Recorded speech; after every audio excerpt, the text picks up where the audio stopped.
I invite the chief guest, Dr. Rakesh Agrawal, Director, Jawaharlal Institute of Postgraduate Medicine, Medical Education Research, JIPMER, Puducherry, to deliver the convocation address.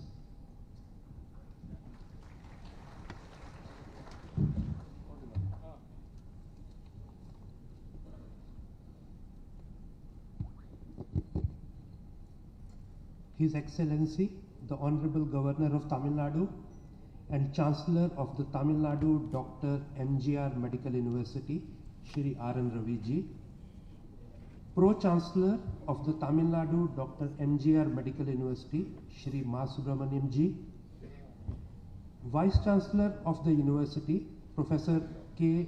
Narayanaswamy, Registrar of the University, Dr. Ashwath Narayanan, members of the Governing Council, dignitaries of the dais, in particular Shri Gagandeep Singh Bedi, distinguished members of the faculty of the university and its affiliated colleges and officers of the university, recipients of various degrees, prizes and awards, whether they are present here in person or in absentia, as well as their proud family members, members of the media, other distinguished dignitaries and guests, ladies and gentlemen.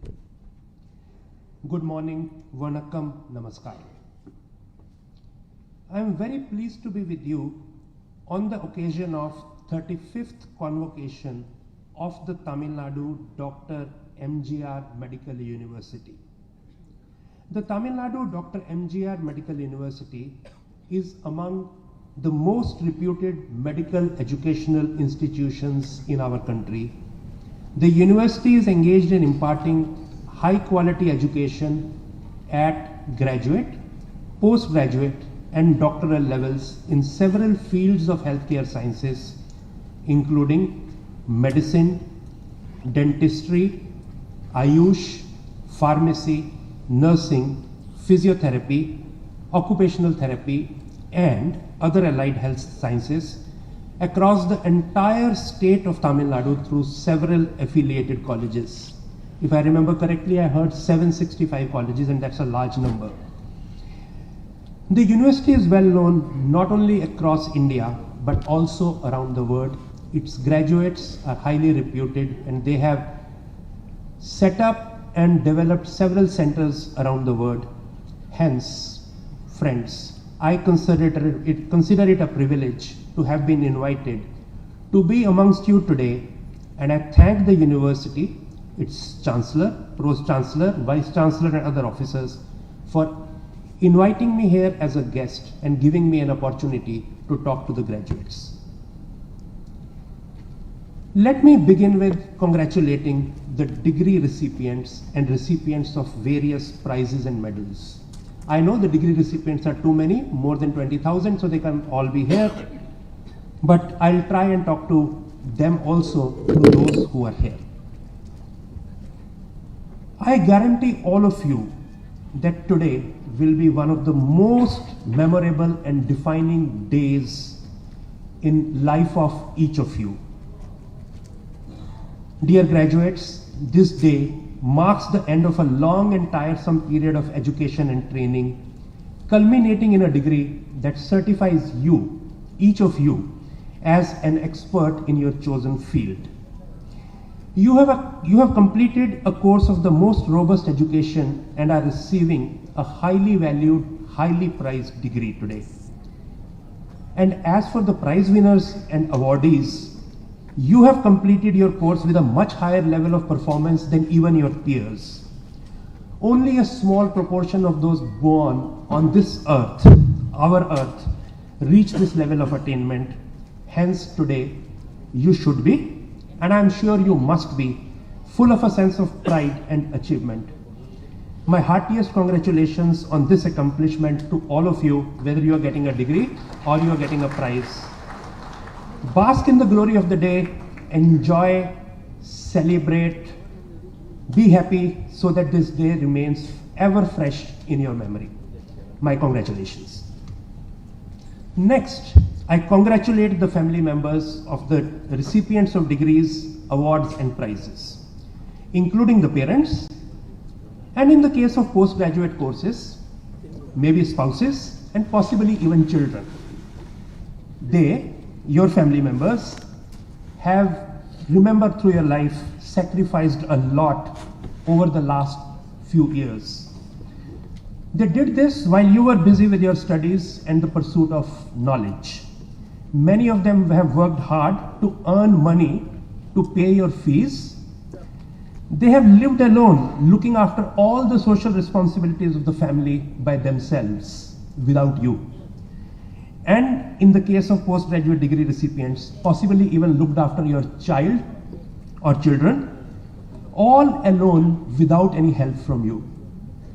Some of the family members, knowing our culture, most likely mothers and wives, but hopefully some husbands, would have woken up early to prepare the morning tea and breakfast for you. Why did they do this? So that you, their family member, may pursue your dream and passion without any distraction, acquire knowledge and skills, and sit proudly in this hall today. Each of you must recognize their sacrifices, bow to them today, and promise to pay them back by looking after them exactly as they have done for you over the last few years. And to the family members, I request you to share the delight of your awards today. Your hard work, your resolve, your tapasya has borne fruit. Therefore, rejoice at it with your awards.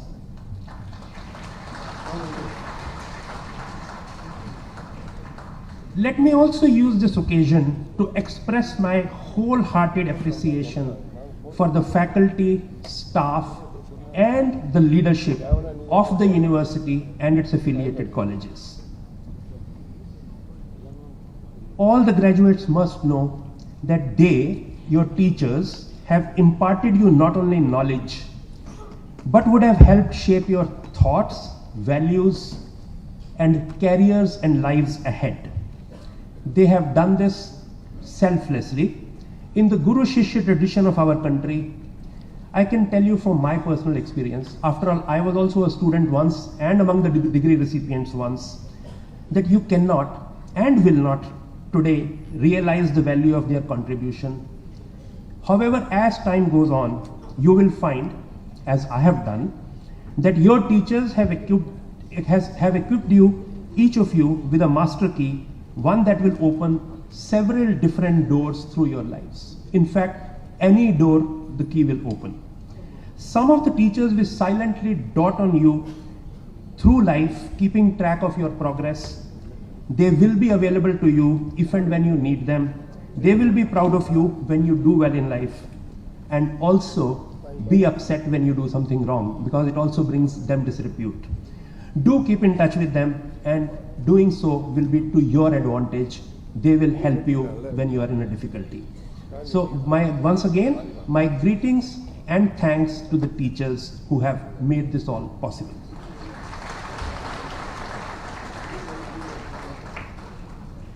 Now let's come to convocation. Many of us think of a convocation as marking the end of first phase of a person's life. Instead, to me, it marks the intersection of two different phases of life, a transition from the first phase of life to the second, from being a student or trainee to becoming a professional, from being cared for to being responsible for the care of others, from a recipient from the society to a giver to the society, from warm memories of the past to dreams for the future, from a cozy, comfortable, familiar life when others are responsible for providing for you, to a life full of new challenges, uncertainties, and trepidation. From a careless, cavalier attitude of a student to a lifetime of responsibility. Remember, hereafter you will be expected to chart a path for yourself, which will, of course, vary according to your field of study. As you do this, you will find new co-workers, new friends, a new house, most likely a new city, and will need to adapt to these changes. The change may be difficult, but I can tell you, you have been given the skills in the last few years of your education to succeed through these changes. I can assure you that your teachers and your institution have prepared you for all these challenges. Whenever you are in a fix, just think of one of your teachers, maybe the most favorite teacher, and try to imagine how she or he would have handled a particularly difficult situation, and lo, you will have the solution within a few minutes. Now let's look at what a convocation represents. Unfortunately, Tamil is not my mother tongue. In Hindi, my mother tongue, convocation translates into Dikshan Smaroh. Diksha has been an integral part of our Indian culture and the Gurukul system, and it is equivalent to initiation, consecration, a word that we have now heard much more recently, and sacrament in English. To me, it relates to advice on how a graduate should use the newly acquired knowledge, and therefore convocation is not merely a celebration. Instead, the day has a more deeper, a more solemn meaning. Therefore, please allow me to get into a preaching mode and to spend a few minutes sharing a few thoughts and some of what I have learned through my life. I'm going to try and do 3 or 4 things. My first and foremost advice to each of you, each of the graduates, each of the prize winners today is follow your heart. Let me explain this using field of medicine as an example, because that's what I know the best. There are several diverse paths available to those who are graduating in medicine today. Joining a teaching institution, something that I did, doing lab research, joining a corporate hospital or a group practice, and becoming a specialist healthcare consultant, working with a non-governmental organization at the grassroots level, join an international agency such as WHO, UNICEF, engaged in public health, starting your solo practice, or even joining public service or politics. Similarly, professionals in other sciences, professionals who are passing out in other sciences also have myriad career choices. Each of you will need to choose for yourself which of these paths you wish to follow. Similarly, you will need to make several other choices in life. How many hours a day should I work? What kind of patient should I see? How much should I charge my patients? Should I see some patients for free? Should I keep aside some time for social service? And so on. While making these choices, my advice to you is follow your heart. Young hearts, that's what you have, not the old ones like many of us. I can tell you that they are innocent and they will suggest to you the right path. The path that your heart suggests may initially appear to be difficult to follow, but eventually things will fall in place and what your heart says will eventually work out. Let me give you an example. To me, each of you is like a seed, or should I say a bamboo seed. A bamboo seed, when planted, in the first 3 to 4 years appears not to grow at all or grow very slowly despite regular watering, care, application of fertilizer. However, one day suddenly things change. A shoot emerges and then rapidly grows, and you know how a bamboo grows. Those who are in science, you can say there is a long lag phase followed by a sudden log phase of growth. If one had given up on the seedling, howsoever briefly, there would have been no bamboo. The plant is there only because of one's perseverance, because one never gave up. Follow what your heart tells you, have faith, work with purpose. Don't give up if you don't see any results in the beginning, and you will surely attain your goal eventually, your heart's goal, not somebody else's goal. I can tell you, growth in life, just as the bamboo seed, takes immense patience and almost impossible amount of tenacity. Let's look at it another way. Whether you follow your heart or you don't follow your heart, you will have success in life. Eventually, everybody succeeds. But if you had followed your heart, you will have not only success, but will also have no regrets. If you did not follow your heart, you will have a successful life, but my dear students, eventually it will feel like a false life. Each of us has only one life, so let's not waste that life living somebody else's version, somebody else's view about the life. Let me lead life as I wanted it to be, as I expected it to be, as my heart wants me to.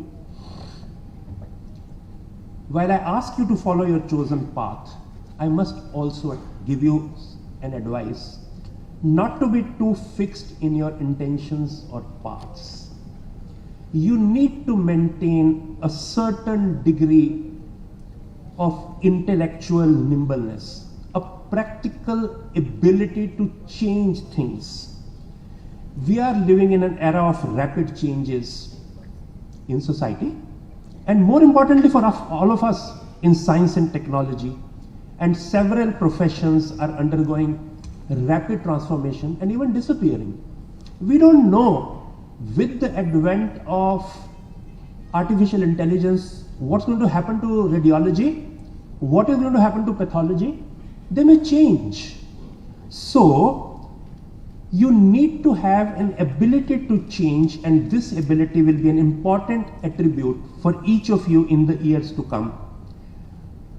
For two reasons: to keep up with the changing time and seize new opportunities as they come along, and secondly, more importantly, possibly to create new opportunities, something that nobody has thought of, and you create those opportunities. We heard about research, we heard about development, we heard about innovation just now. Having talked to you about following your heart while maintaining a certain degree of nimbleness, let me come to my second message today. And this is, your achievement today comes with a great social and societal commitment. We must remember that in life, values are more important than money. It may seem that money is important, but remember, at the end of life, values are more important. You all of you are sitting here, and those who are receiving the degrees in absentia have actually been among the haves, not among have-nots. You have been fortunate to have been able to receive good education.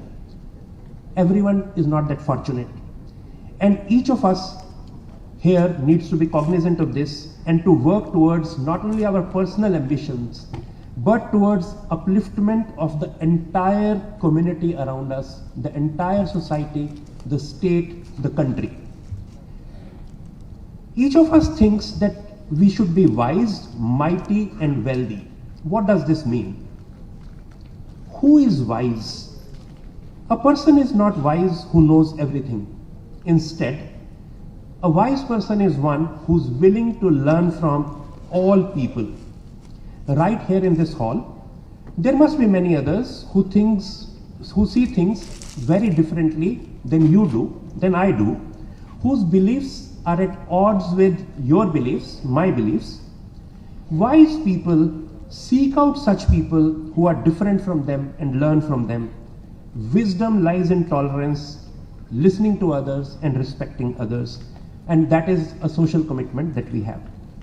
Who is mighty? A person who exercises self-control.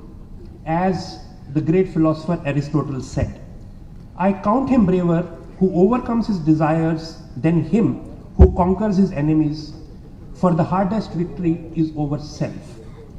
Dear students, remember, power is of no use if it is used indiscriminately. The real power is the one that is channelized to benefit.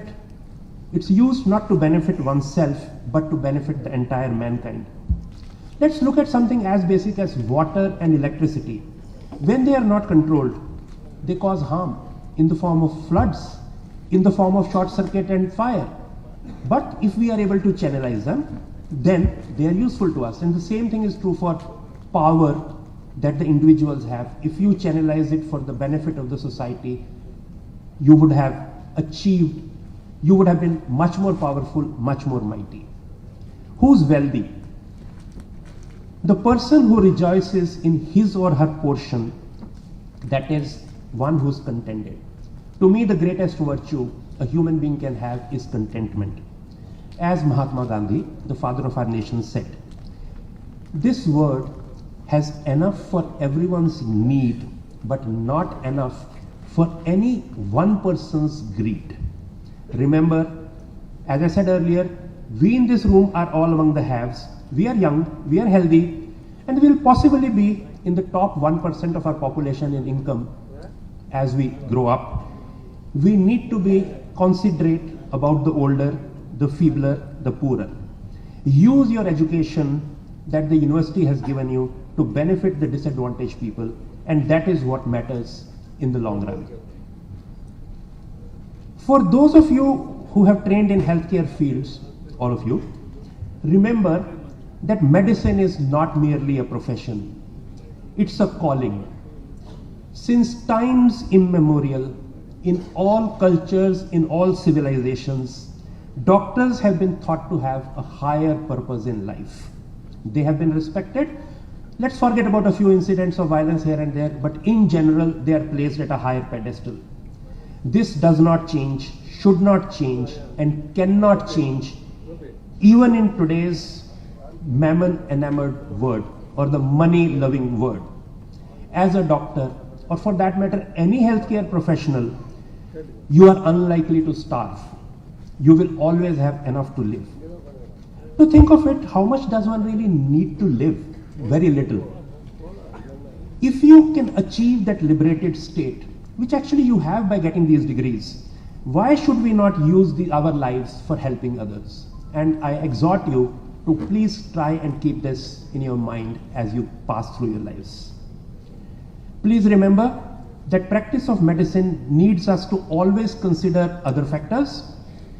We need to be thoughtful of the costs of medical treatment. What is cheaper? What is more costly? What is their relative efficacy? Are we just prolonging a person's life, or are we really benefiting him? Are we just prolonging his agony?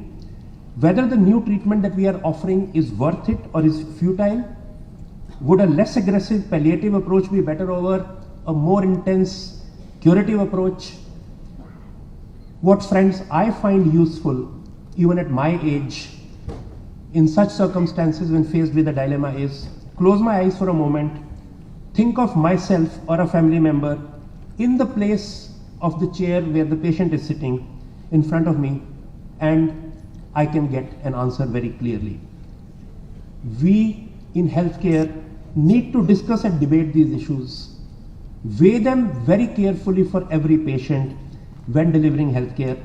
We should not become automatons or robots. With AI, there is a high chance that we would start following what the computer gives us, but that's not. The humanity behind medicine and other healthcare professionals has to stay. Now my third and the last message. Your education does not end today. What has come to an end with this degree, with this convocation, is classroom instruction and not education. The two are very different. As Henry Ford, the founder of Ford Motor Company and developer of mass production techniques in the world, said, anyone who stops learning is old, whether at 20 or at 80. Anyone who keeps learning stays young. And one thing I'm very sure of, each of us, whosoever in this room, wants to remain young forever, as long as possible. Therefore, if each of us has to do that, we need to continue to read and learn something new every day for the rest of your lives. I can tell you, I'm nearly 63, and I try to do that virtually every single day. If I haven't learned something during the day, I will pick up something late in the evening and make sure that I have some new knowledge for a given day. And I sincerely hope that you will. I can share with you in this context that I have learned a lot after finishing my formal training where I got degrees. Having done my MBBS, MD in internal medicine and DM in gastroenterology, I have pursued knowledge in epidemiology and public health, statistics, lab sciences, research methodology, educational technology, journal editing, computer science, and in more recent years, vaccine science, and also in my new role as administration. Not all of it has been formal. Some of it has been formal through correspondence courses, but a lot of it is non-formal. It is this pursuit of Saraswati, the goddess of knowledge, across fields that actually defines me and has enabled this invitation for me to be here and share my thoughts with you. It's not my primary field of knowledge, medicine and gastroenterology. Life and knowledge are multidisciplinary. Study of other fields gives you the power of thinking out of the box. New ideas come from having broad and multidisciplinary interests, and I would strongly encourage each of you to develop a few interests beyond your chosen small specialty or subspecialty. Let me finally end with a quote from Dr. Nelson Mandela. He has been a great thinker. He is one of the greatest people, like our own Mahatma Gandhi, who's existed in this world. He said, and I quote, "Education is the most powerful weapon which one can use to change the world." Again, education is the most powerful weapon which one can use to change the world, unquote. We, in medical profession, are different even in the use of weapons. We use a weapon, for example, a scalpel, a knife, not to cut, but to heal. And I wish and hope that each of you will combine the practice of using your ultimate weapon, the knowledge that your teachers and this great institution, the Tamil Nadu Dr. MGR Medical University, has equipped you with empathy and compassion to alleviate human suffering and to improve mankind, and not merely to earn money. My best wishes, all of you, for successful careers and lives that are fulfilling, that your families, your friends, your teachers, maybe your children, your institution and university will be proud of. Thank you for patient listening. Nandri, Dhanyavad, thank you, Jai Hind.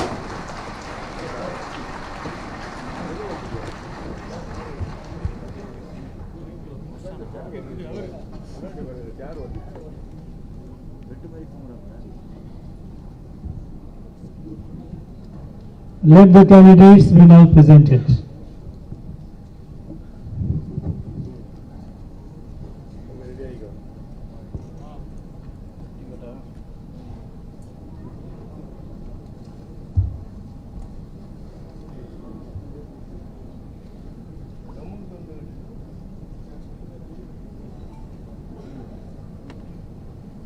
Mr. Chancellor, I present unto you 15 in-person candidates of PhD degree who have qualified to receive the degree. Vanita S.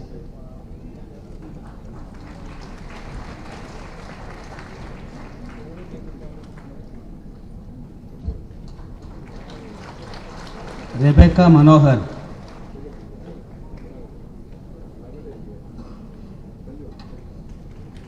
Anamika.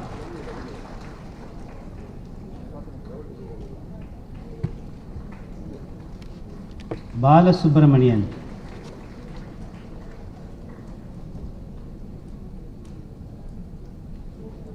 Sandhya.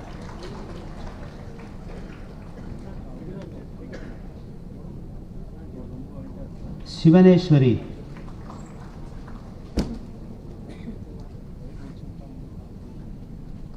Ramya.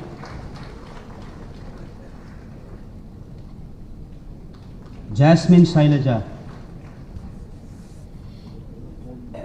Yoha Lakshmi. Jaslyn. Rama Lakshmi. Raji. Hema Malini, Jamuna Rani,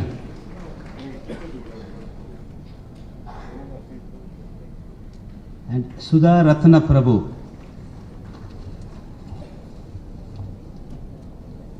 Mr. Chancellor, I present unto you 33 in-person candidates who have qualified to receive the endowment medals and certificates in medical broad specialties. Kripa S. of Madurai Medical College, Dr. R. Vijayalakshmi Endowment Gold Medal for Women candidate in MD General Medicine. Dinakaran of Thoothukudi Medical College, Dr. R.V.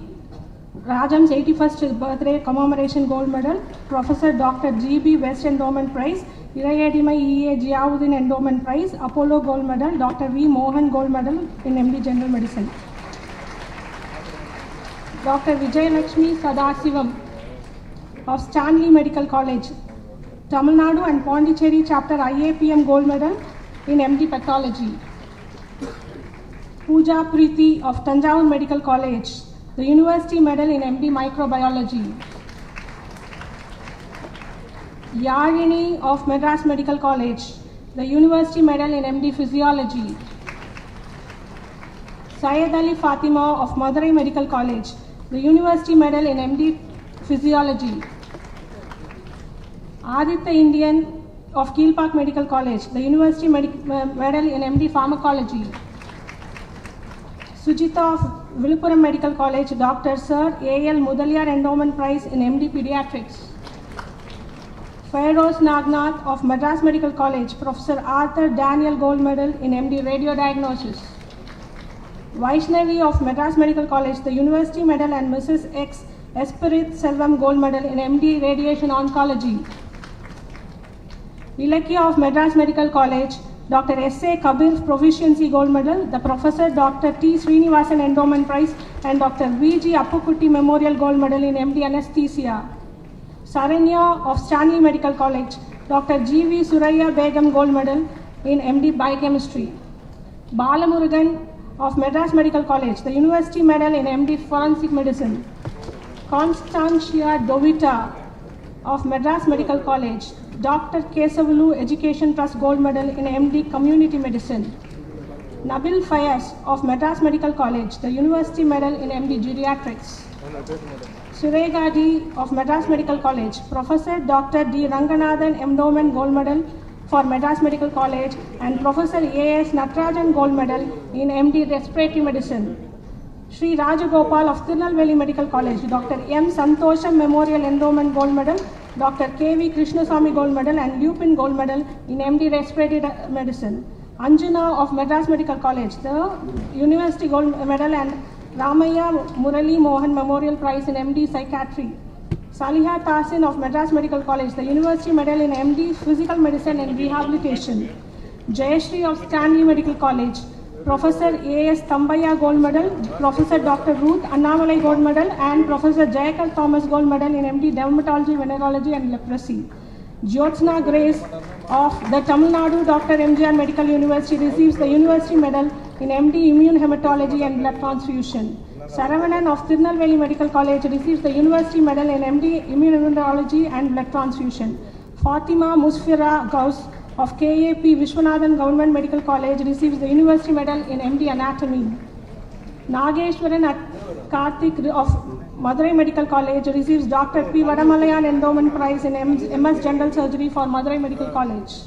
Swaditra of Chengalpet Medical College receives District Surgeon Dr. R. Shanmugam Memorial Endowment Prize, Irayadimai E.A. Jiauddin Endowment Prize, Madurai Asicon 1977 Gold Medal, Apollo Gold Medal and a Dr. U. Mohan Rao Prize in MS General Surgery.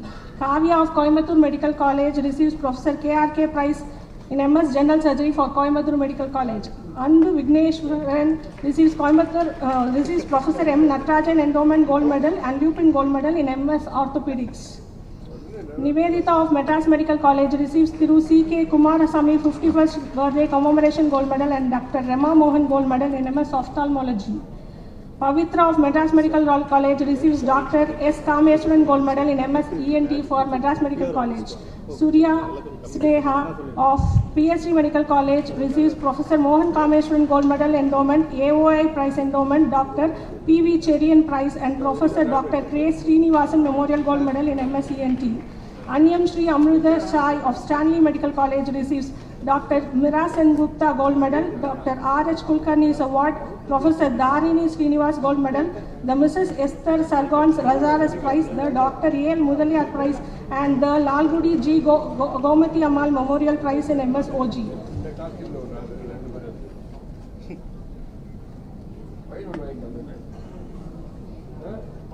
Mr. Chancellor, I present unto you 27 in-person candidates who are qualified to receive the endowment medals and certificates in medicine.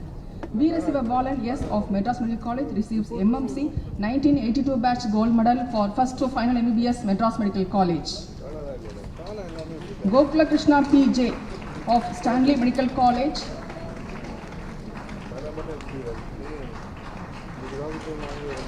receives Dr. S. Janadesikan and Dr. S. Subramanian Gold Medal for Microbiology. Muhammad Yasin M.